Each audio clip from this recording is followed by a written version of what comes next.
നമ്മള് ഇതിന്റെ കണക്ക് ഇത് കുളിക്കുമ്പോ തന്നെ നീയത്ത് വെക്കണം. നീയത്ത് വെച്ചിട്ടില്ലെങ്കിൽ കുളിച്ചിട്ടില്ലാത്ത പോലെ ആവൂലേ? അതാവും നീയത്ത് വെക്കണം. മനസ്സിലായോ?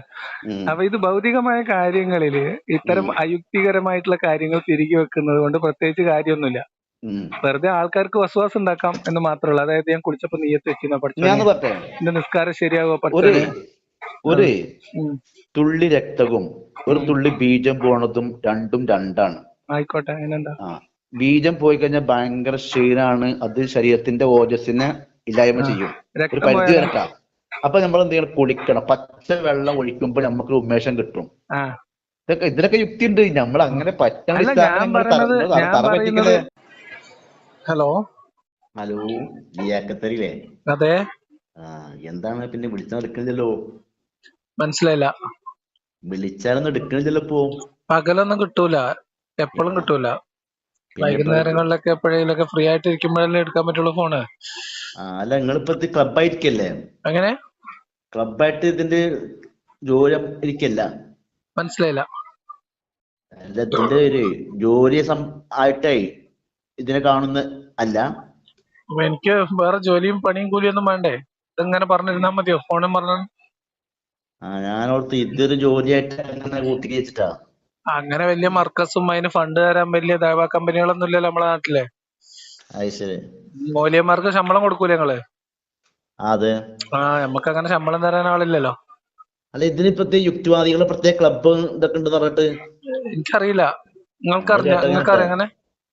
അങ്ങനെ കേട്ട് ശമ്പളം കൊടുക്കുന്നുണ്ട്. വരിസംഖ്യ കൊടുത്ത് എന്നെ ആൾക്കാർ ഇങ്ങനെ തീറ്റി പോറ്റുന്ന പ്രചാരകരുണ്ടെന്ന് ഞാൻ കേട്ടിട്ടില്ല. എനിക്കറിയില്ല. അങ്ങനെ എന്തെങ്കിലും ഒഴിവുണ്ടെങ്കിൽ നിങ്ങൾ പറയും. നമ്മൾ വെറുതെ രാവിലെ മുതൽ വൈകുന്നേരം വരെ കഷ്ടപ്പെട്ട് ജോലിക്കൊന്നും പോണ്ടല്ലോ.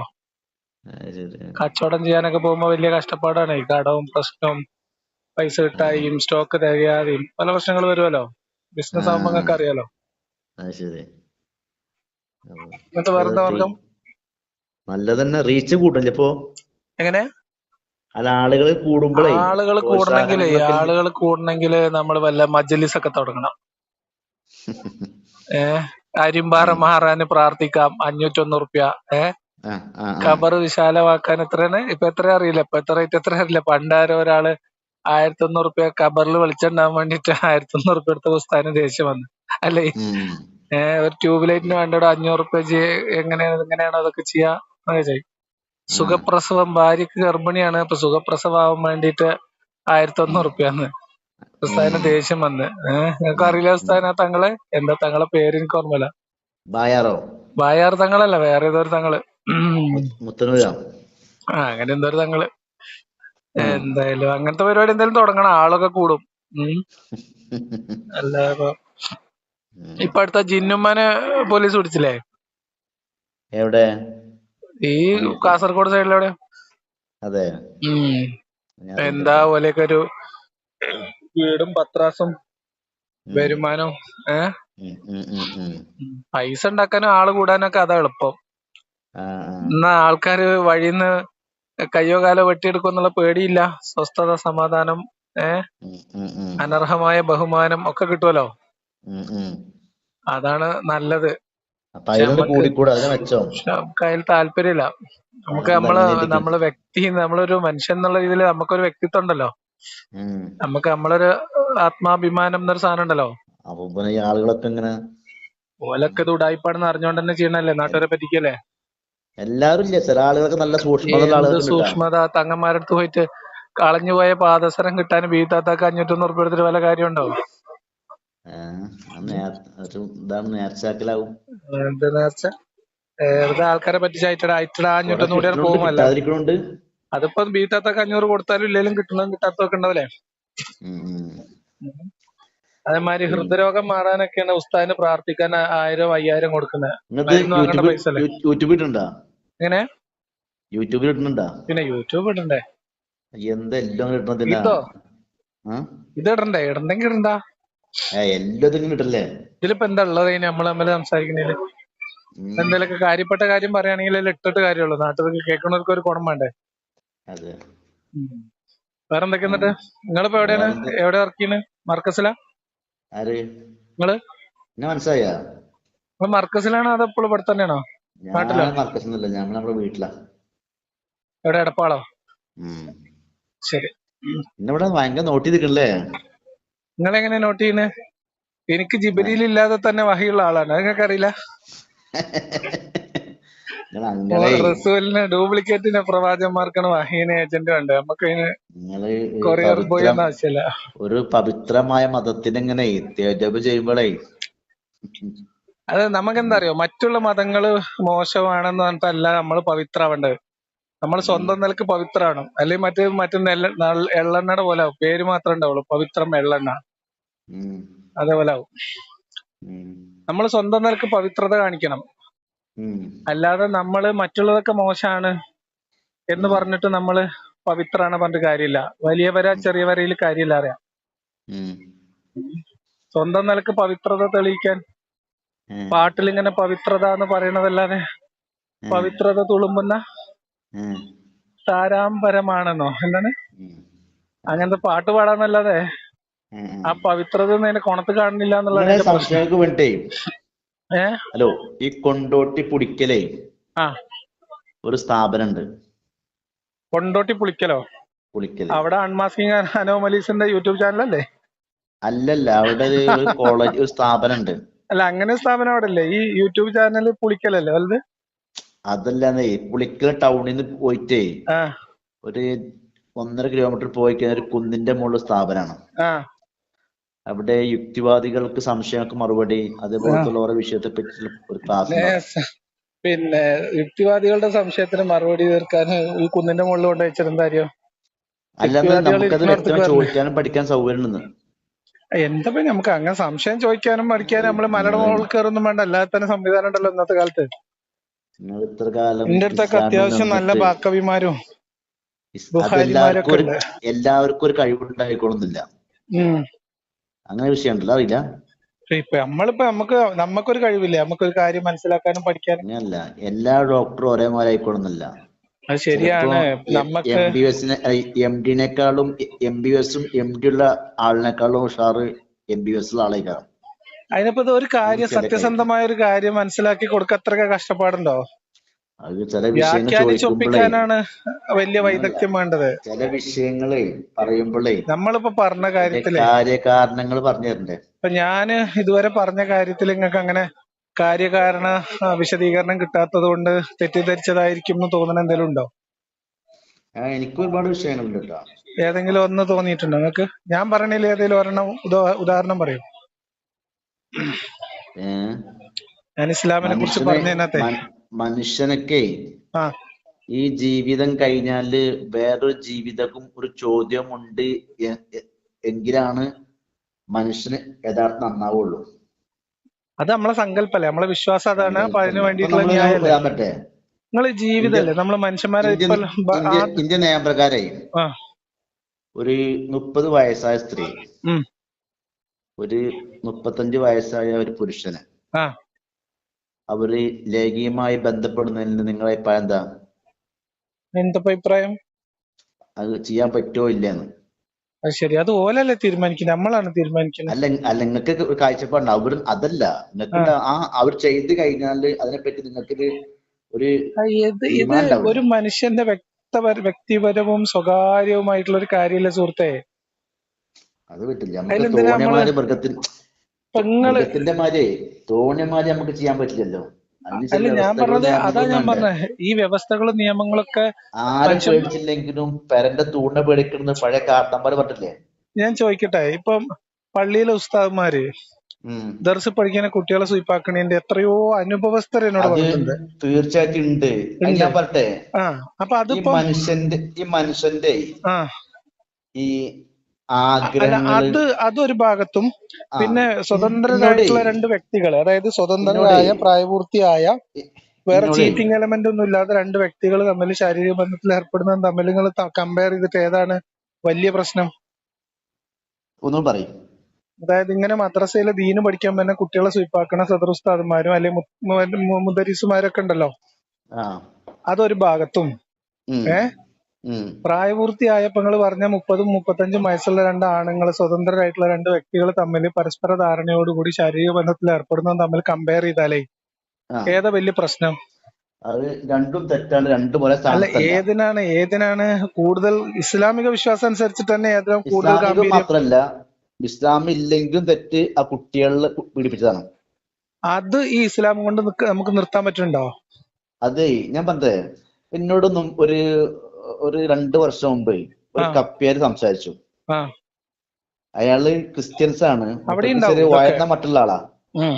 അപ്പൊ ഞാൻ പറഞ്ഞു, എന്നോട് പറയുമ്പോ ഞാനിപ്പൊ അച്ഛനോട് കയറ്റി കൊടുത്ത് വരികയാണ്, അച്ഛന്മാരെ കണക്കെന്നെന്ന് പറഞ്ഞു. ആ ഞാൻ പറഞ്ഞു, ഞാൻ അച്ഛന്മാരെ ആക്ഷേപിക്കില്ല, അവരും മനുഷ്യ ജീവികളാണ്.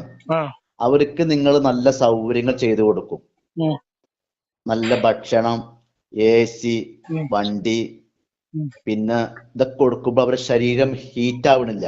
ഉം, അപ്പൊ അപ്പുറത്ത് മഠത്തിലും കന്യാസ്ത്രീകൾ ഉണ്ടാകുമ്പോൾ ഓട്ടോമാറ്റിക്കായി 2 കൂട്ടർക്കും ആഗ്രഹം തോന്നും. ഉം, അത് പ്രകൃതി പ്രതിഭാസമാണ്. ഉം, അവിടെ മതങ്ങളൊന്നും അതിനെന്തില്ല, ഉം. തീരുമാനം പറയാൻ പറ്റില്ല. പിന്നെ ഇപ്പൊ ഇവിടെ നമ്മൾ നിങ്ങളിപ്പോ ചെയ്യേണ്ടത്, ഈ പറഞ്ഞത് സ്വതന്ത്രരായിട്ടുള്ള രണ്ട് വ്യക്തികൾ അല്ലല്ല, തമ്മില് ഇവിടെ ഞാൻ പരസ്പര പറഞ്ഞതറിയോ, സമ്മതത്തോടു കൂടി ശാരീരിക ബന്ധത്തിൽ ഏർപ്പെടുന്നത് ഭയങ്കര ഒരു ക്രിമിനൽ അത് കുറ്റമായിട്ട് നിങ്ങൾ ആലോചിക്കണ എന്തിനാ? അങ്ങനെ നമ്മുടെ ഒരു ഭരണഘടന ഉണ്ടല്ലോ ഒരു വിശ്വാസിക്ക്, ആ അന്നൊക്കെ ഞാൻ പറഞ്ഞത്. ഭരണഘടന ഉണ്ടായിട്ട് കാര്യമില്ലല്ലോ. ഉം. പ്രയോഗ തലത്തിൽ മനുഷ്യനാണ് എന്നുള്ള അത് പ്രശ്നങ്ങൾ ഉണ്ടാവുന്നില്ലേ? അത് ഞാൻ പറഞ്ഞത് തെറ്റിപ്പോ ഇവിടെ ഉം, തെറ്റ് ചെയ്യാൻ പാടില്ല അറിയാത്ത കാരണമില്ല. ഒക്കെ സൗകര്യപ്പെടുമ്പോഴൊക്കെ ആഗ്രഹം കൊണ്ട് ചെയ്യും. ഉം, ഉം. ഉം. അവിടെ എല്ലാരും കണക്കാണ്. ആ. പിന്നെ ഇപ്പൊ എന്താ മതം അതുകൊണ്ടാണ് കൊണ്ട് പ്രത്യേകിച്ച് ഉപകാരം? അത് ഞാൻ പറഞ്ഞേ, ഉം, ഈ സ്ത്രീയിലേക്ക് പുരുഷനാണ് പെട്ടെന്ന് ചാടി വീഴുക. ഉം, അതിന്റെ പ്രകൃതി പ്രതിഭാസം അങ്ങനെയാണ്. ഉം. അപ്പൊ അപ്പോന്ന് പറഞ്ഞാല് ഓനക്ക്, അതിപ്പോ ഇസ്ലാം ആണെങ്കിലും അല്ലെങ്കിൽ അങ്ങനെ തന്നെയല്ലേ ഇപ്പൊ നിങ്ങളെ വാദം അനുസരിച്ച്? അതെ അതെ അതെ, പിന്നെന്താ ഈ മതം കൊണ്ട് എന്താ പ്രസക്തി അത് പറയും. മതങ്ങൾ കൊണ്ട് നിയന്ത്രിക്കും. ഇപ്പൊ അതിന് ഈ ഇവിടെ എങ്ങനെ? മാത്രം, ഇവിടെ നിങ്ങൾക്ക് മറ ഇല്ല, ഞാൻ നിശ്ചയിക്കാൻ കഴിയും. പറയുന്നത് കഠിനമായി ഇന്ത്യൻ ശിക്ഷാ നിയമപ്രകാരവും പോലും ആ, പിന്നെ ജാമ്യം കിട്ടാത്ത ഗുരുതരമായ തെറ്റുകളാണെന്ന് അറിഞ്ഞിട്ടും ഉം. അള്ളാഹു കീഴ്മേൽ മറിച്ച് ഒരു ജനതയെ നശിപ്പിച്ച ഉം. തിന്മയാണെന്ന് അറിഞ്ഞിട്ടും അറിഞ്ഞിട്ടും ഈ മതം പഠിപ്പിച്ചു കൊടുക്കുന്ന ഉസ്താദ്മാരെ പഠിക്കാൻ വന്ന ഞാൻ കുട്ടികളെ പറഞ്ഞത്. സ്വീപ്പാക്കുന്ന കാലത്ത്, ഞാൻ പറയട്ടെ, കംപ്ലീറ്റ് ആക്കട്ടെ. ഉം.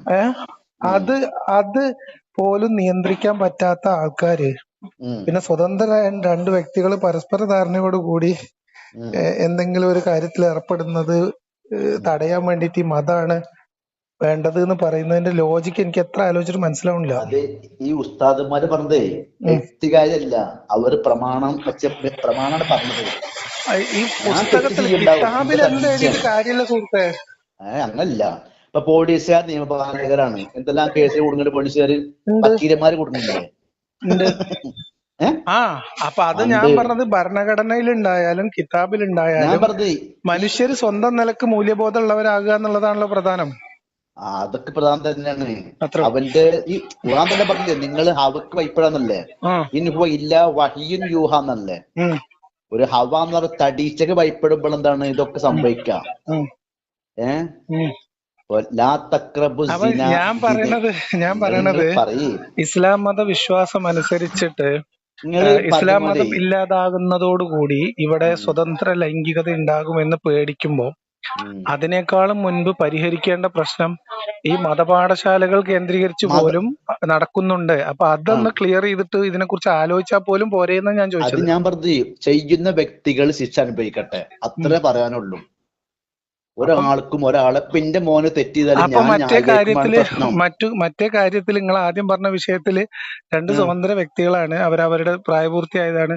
അപ്പൊ അവരവരുടെ കാര്യം തീരുമാനിക്കട്ടെ എന്ന് തീരുമാനിച്ചാ പോരെ, അതിൽ ഇല്ലല്ല, നമ്മളെന്തിനാ ഇടപെടണേ? അത് മതത്തില് ഓരോ വിഷയങ്ങൾ പറയും, ഇന്ന ചെയ്ത ഇന്നതുണ്ട്, ഇന്ന ചെയ്ത അല്ല, ഇന്നതുണ്ട്. അതുകൊണ്ട് മനുഷ്യന്റെ നമ്മള് ജീവിതത്തിൽ എന്താ ഗുണം എന്നാ ഞാൻ മതത്തിന്റെ ചോദിക്കണേ. വാക്താക്കളെ ആക്ഷേപിക്കണം, പ്രമാണം നോക്കിയാൽ മതി. ഉം ആ പ്രമാണത്തിൽ മദ്രസ എന്താ? കുറ്റങ്ങൾ ഒരുപാട് അധ്യാപകർ കൊടുക്കുന്നുണ്ട്, മാഷന്മാരും കൊടുക്കുന്നുണ്ട്. ഉം അത് ഓരോ സാഹചര്യങ്ങളാണ്, ചില ആളുകൾക്ക് കൺട്രോൾ ചെയ്യാൻ അതേപോലെ പറ്റും. തന്നെയാണ് സുഹൃത്തെ നിങ്ങൾ വിചാരിക്കുന്നത് ഒരാൾക്ക് മതം ഇല്ലാതായാല് പിന്നെ ഈ ചങ്ങാതി കാണുന്ന സ്ത്രീകളോടൊക്കെ ശാരീരിക ബന്ധത്തിന് വേണ്ടി നടക്കുകയാണെന്നുള്ള ചിന്ത ഉള്ളതുകൊണ്ടാണേ. അല്ലെന്ന് അതിന് അങ്ങനെയല്ല, ഇത് ഞാൻ പറഞ്ഞത്, മനുഷ്യന്റെ രണ്ടുപേര് ഒത്തു കഴിഞ്ഞാൽ ഭൗതികമായിട്ട് യാതൊരു ശിക്ഷ ഇല്ലാന്ന് ബോധ്യപ്പെട്ട് കഴിഞ്ഞാൽ അതിപ്പോ പള്ളിക്കത്തെ ഉസ്താദും ചെലവ് കൂടിക്ക് വരുന്ന താത്തയും തീരുമാനിച്ചാൽ നടക്കൂലേ? അല്ല ഒരു അല്ല, ഉള്ളിലേ ഞാൻ ചോദിക്കാണ്. അങ്ങനെ ഒരു തീരുമാനം അങ്ങനെ ഒരു സംഭവം ഉണ്ടായി കഴിഞ്ഞാല് അവിടുത്തെ അതൊന്നും ചെയ്യാൻ കമ്മിറ്റി പറ്റില്ല. ആക്ഷൻ രണ്ട് എടുക്കും. ഞാൻ പറയാം, ഒരു അതെന്താണ്? ആക്ഷൻ അത് ഒരു ആക്ഷൻ മതത്തിന്റെ ലേബിൾ വെച്ചിട്ടാണ്. മതത്തിന് എന്ത് ആക്ഷൻ എടുക്കാൻ കഴിയുമ്പോ? പിന്നെ ഞാൻ പറഞ്ഞേ, ഇപ്പൊ നിക്ക് നമ്മളെ നാട്ടില് വിശ്വാസിയായിട്ടുള്ള, ഞാൻ ചോദിക്കുന്നത് ഈ ഉസ്താദുമാര് കുട്ടികളോട് ചെയ്യുന്ന മതപരമായും രാജ്യത്തെ നിയമം അനുസരിച്ചും കുറ്റകരമായ ഒരു കാര്യം, ആ കാര്യം ചെയ്യുന്നവർക്കെതിരെ ഇസ്ലാമിന് എന്ത് നടപടി എടുക്കാൻ കഴിയും?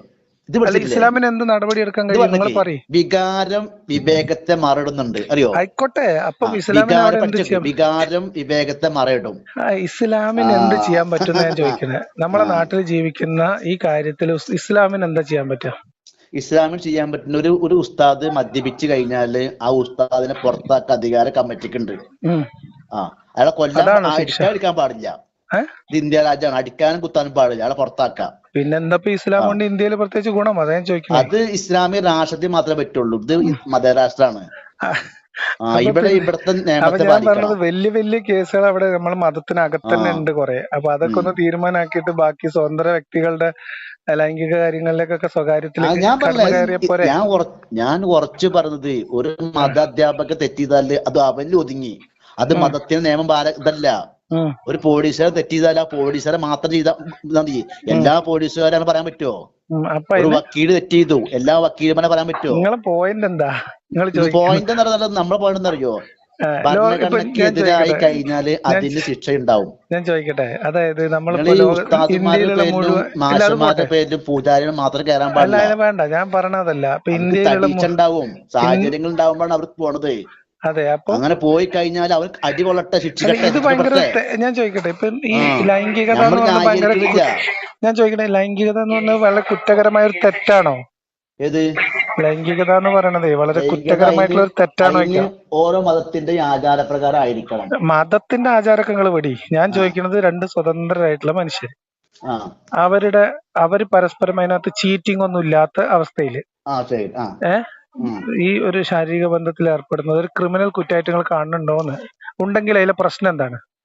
അത് ഞാൻ ഇസ്ലാം വിശ്വാസി ആയതുകൊണ്ട്, അല്ല, ഇസ്ലാം വിശ്വാസി ആയതുകൊണ്ടല്ല ഞാൻ ചോദിക്കുന്നത്. അതിന് വലിയൊന്നും വേണ്ട, നിങ്ങൾ ഇത് വലിയ സാക്ഷി. മറ്റേത് മൃഗത്തിന്റെ മാതിരിയല്ലേ? അത് മറ്റത് മൃഗത്തിന്റെ മാതിരി ആഗ്രഹങ്ങൾ പ്രകടിപ്പിക്കുക. ഇന്ത്യൻ ഭരണഘടനയെ പേടിച്ചുകൊണ്ട് എന്ത് ചെയ്യാ? മൃഗത്തിന്റെ പോലെ എന്താ നിങ്ങൾ പറഞ്ഞ?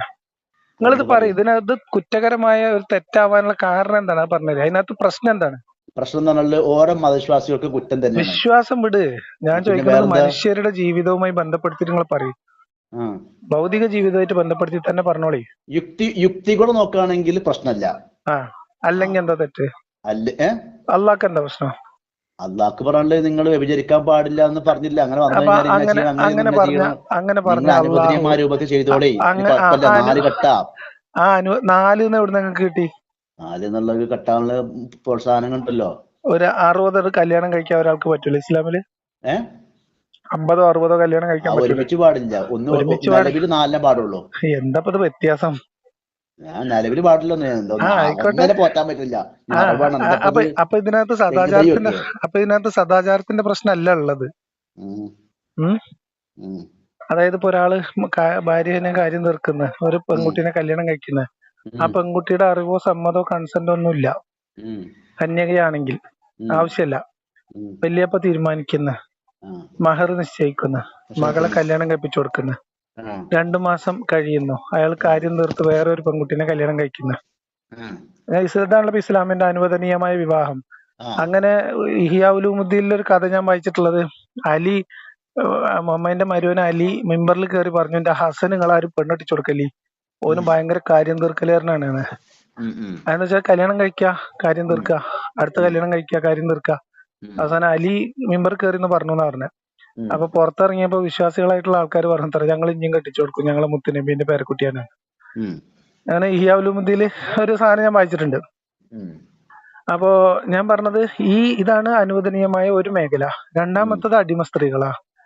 ആ മാർക്കറ്റിൽ പോയി വാങ്ങിയിട്ടോ ആരെങ്കിലും സമ്മാനം കൊടുത്തയച്ചാലോ പാരമ്പര്യമായിട്ട് കിട്ടിയതോ ഇതൊക്കെ ആയിട്ടുള്ള അടിമ സ്ത്രീകള്, ഇവരുമായിട്ട് ലൈംഗിക ബന്ധം അനുവദനീയമാണ് അല്ലെ? ആണ്. മൂന്നാമത്തത്, ഈ അടിമ സ്ത്രീകള് എന്ന് പറയുന്നതിന് എന്തെങ്കിലും ലിമിറ്റ് ഉണ്ടോ? എത്ര എണ്ണ പാടുള്ളൂ, അങ്ങനെ ഉണ്ടോ? ഇപ്പൊ അടിമസ്ഥയിലേക്ക് നിർത്തി പോയിക്കണം. ഇപ്പൊ ഇല്ലാത്തല്ലേ ചോദിക്കണം, ഇസ്ലാമിലുള്ള ചോദിച്ചു. ഇസ്ലാമിന്റെ ആദ്യകാലത്ത് എന്തെല്ലാം അനാചാരങ്ങൾ ഉണ്ടായിരുന്നു. കള്ളു കുടിച്ചിട്ട് പള്ളിക്ക് നിസ്കരിക്കാൻ വന്നിരുന്നു. അല്ലല്ല, ഞാൻ ജീവനോടെ കുഴിച്ച് മൂടിയിരുന്നു. അതിപ്പോഴും അനുവദനീയമായ ഖുർആനും ഘട്ടമായിട്ട് സംഭവം ഉണ്ടാകുമ്പോ അപ്പ തീരുമാനം പറയും.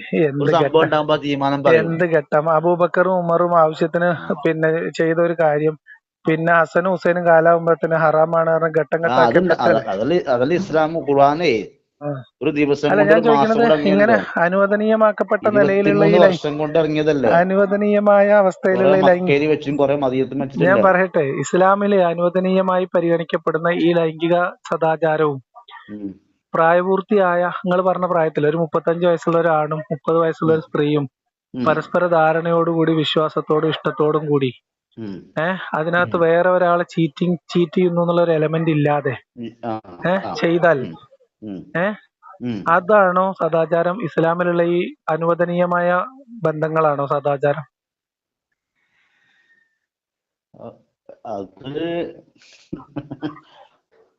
കുറച്ച് ആലോചിച്ച് ഉത്തരം പറയേണ്ടതാണ്.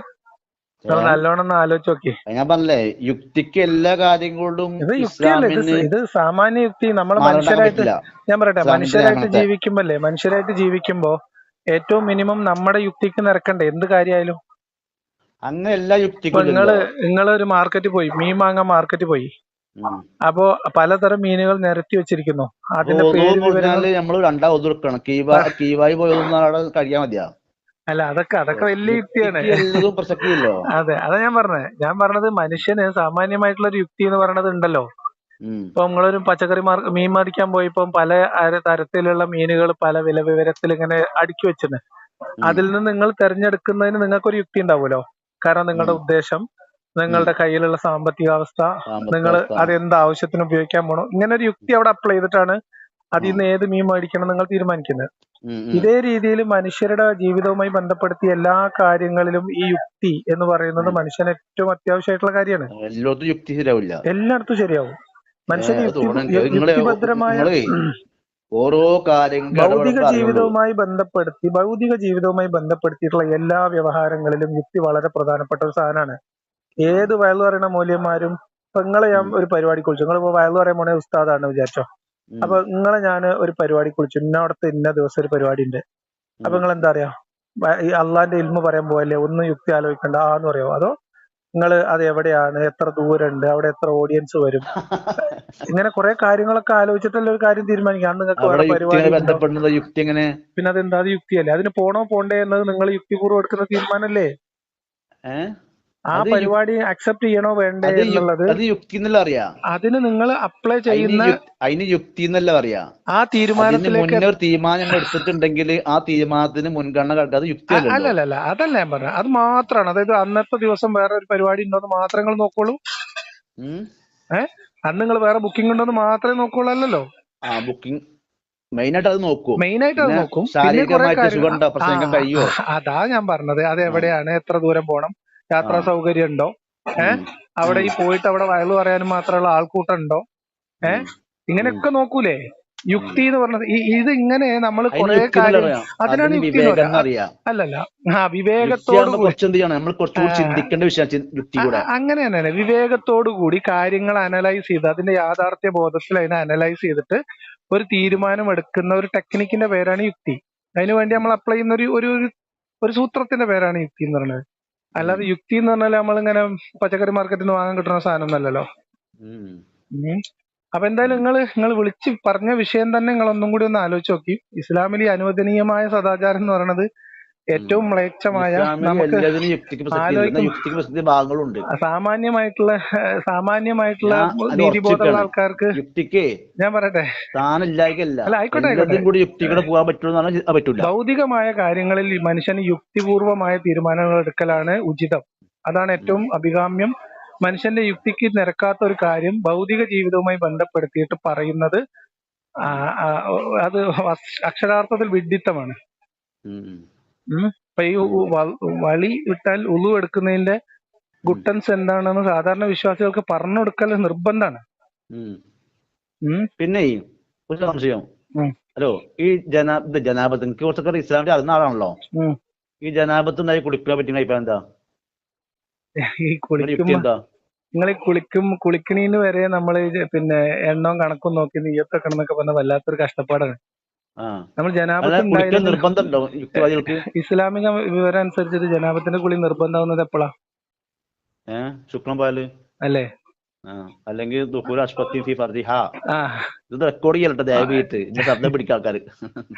അല്ല, ഇത് അന്തരാളത്തിലേക്ക് പ്രവേശിച്ചില്ലെങ്കിൽ കുളിക്കണ്ടല്ലോ? അന്തരാളങ്ങളിലേക്കേ ഊഴിയിട്ട് പോയില്ലെങ്കിൽ കുളിക്കണ്ടല്ലോ? ശുക്ലം പായ കുളിക്കണം. അല്ല, ഒന്നുകിൽ അത് അല്ലെങ്കിൽ ഇത്, രണ്ടിൽ എന്തെങ്കിലും നടക്കണം, അല്ലെങ്കിൽ രണ്ടും നടക്കണം.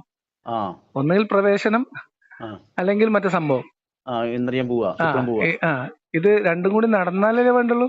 ഇല്ല, രണ്ടിലൊന്നെങ്കിലും നടക്കണം. ഈ രണ്ടിലൊന്നും നടക്കാത്ത ശാരീരിക ബന്ധം കഴിഞ്ഞിട്ട് ഞാൻ കുളിക്കണം എന്ന് എന്റെ അഭിപ്രായം. എന്താ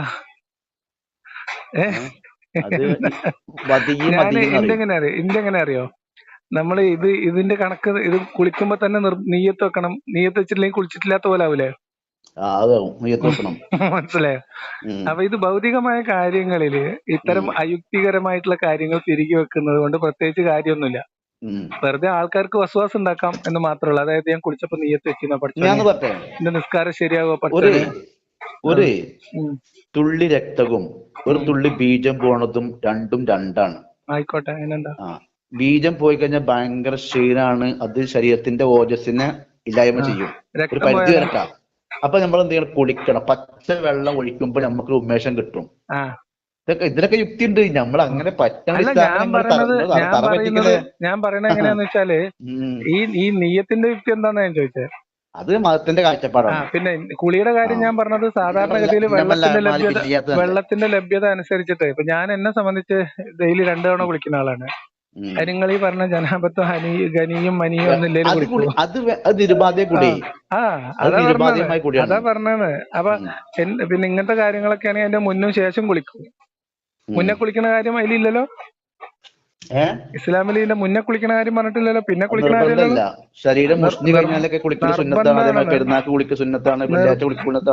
നിർബന്ധമാണെന്ന് എന്റെ അഭിപ്രായം. അതായത് രാവിലെ പണിക്ക് പോയിട്ട് വൈകുന്നേരം വരെ മാർക്കറ്റിൽ ചുമടെടുത്ത് വന്നിട്ട് ചങ്ങായിയെ പിന്നെ ഇതും കൂടി കഴിഞ്ഞിട്ട് ഖനിയും മനിയും കൂടി കഴിഞ്ഞിട്ട് നിർബന്ധക്കുളി ഒറ്റക്കുളി കുളിക്കാനുള്ള വെള്ളമുള്ളൂ എന്ന് വിചാരിച്ചിട്ട് അങ്ങനെ ഇതിലേക്ക് പോകുന്നത് ഇസ്ലാമിൽ തെറ്റല്ലല്ലോ.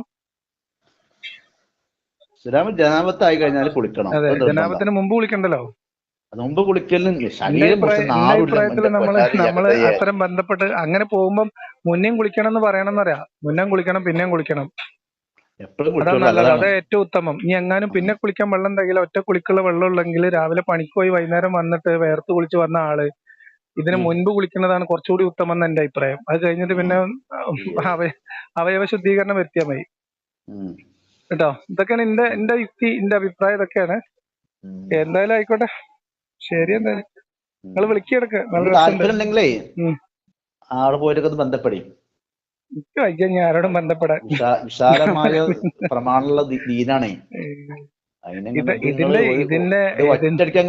ഇതിന്റെ കൊക്കും കോണും പരിശോധിക്കും. നമ്മൾ ഈ ഒരു കലത്തിൽ അരി വന്നോന്ന് അറിയാൻ 2 വറ്റെടുത്ത പോലെ. ഇസ്ലാമിലാണ് ഒരുപാട് നിയമങ്ങൾ വ്യവസ്ഥ പറഞ്ഞത്. അതുകൊണ്ടാണ് എല്ലാവരും ഇസ്ലാമിനെ കാട്ടുന്നത്. കൊറേ നിയമം ഉണ്ടാറിട്ട് നന്നാവുന്നില്ലല്ലോ. നിങ്ങളിപ്പോ പിന്നെ എന്താ പറയാ, ഈ സാധനേ നിങ്ങൾ കേട്ടിട്ടില്ലേ, നെയ്യ് ഏറിയിട്ട് അപ്പം നന്നാവൂലെന്ന്. ഈ അടക്കണ ഒരു കഴിപ്പ എന്താ? ഈ മൃഗത്തിനെ അറുത്തിട്ട് കഴിക്കണം, അതെല്ലാം അടിച്ചിട്ട് ആക്കണം. അഭിപ്രായം എന്താ?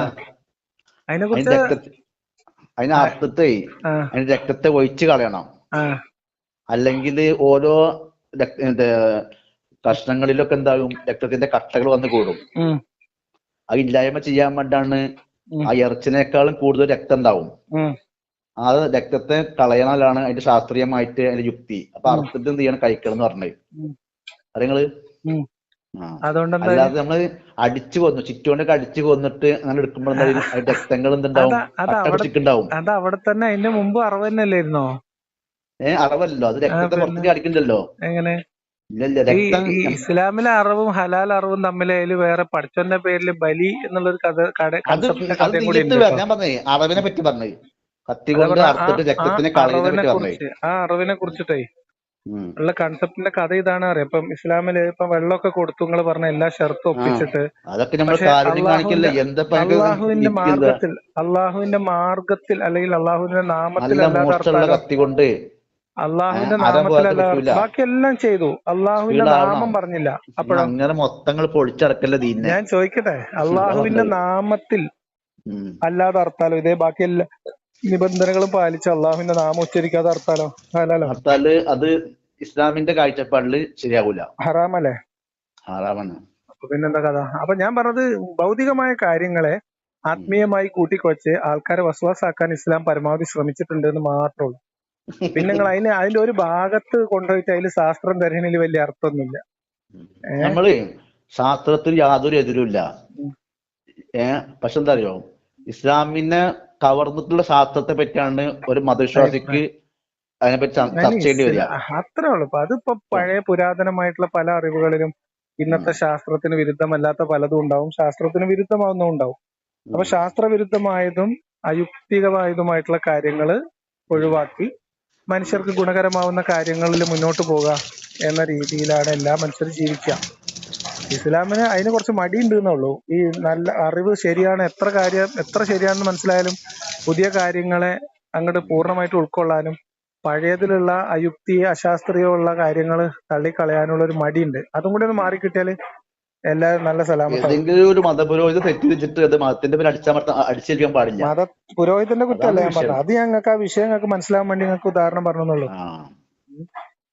ആയിക്കോട്ടെ, എന്തായാലും ശരി ശരി ശരി.